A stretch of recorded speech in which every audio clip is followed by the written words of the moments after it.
To us it is obvious the allocation system is failing a number of applicants, particularly many of those who live in the private sector, who live in appalling conditions.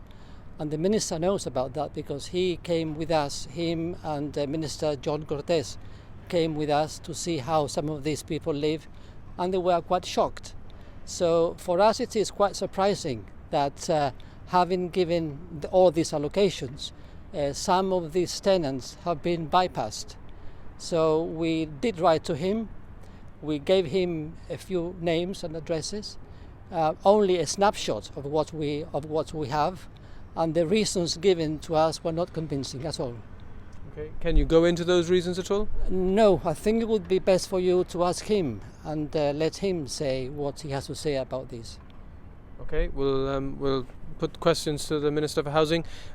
Which people do you think the allocation system is currently failing? Can you give us an example? As I said before, we think it's people who live in the private sector mainly, who are the most needy and vulnerable because of their age, their medical conditions, and yet they have been bypassed.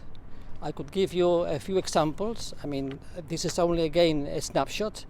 We have a married couple with child who live at Town Range, and in March 2016 they were 13 on the TRKB list. They are now second on the list and second on the medical B list. They were high enough on the list for an allocation, but this has not happened. We have another applicant residing also at Town Range, and in November 2018 he was third on the 2RKB list. Now in October 2020 he's fourth on the list.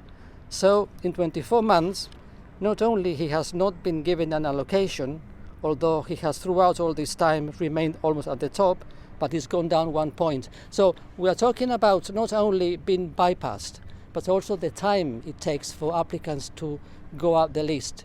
It might take years even, and that we think is not justified. So are you saying that the system isn't good enough, or are you saying that the system has on occasion been unfair? We think that the system is failing applicants. Why this is happening, the minister will need to explain why.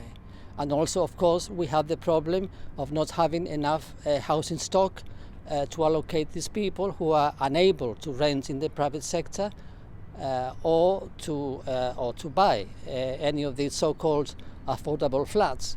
They are elderly, they are on medical lists, they are vulnerable, and they need to be looked after.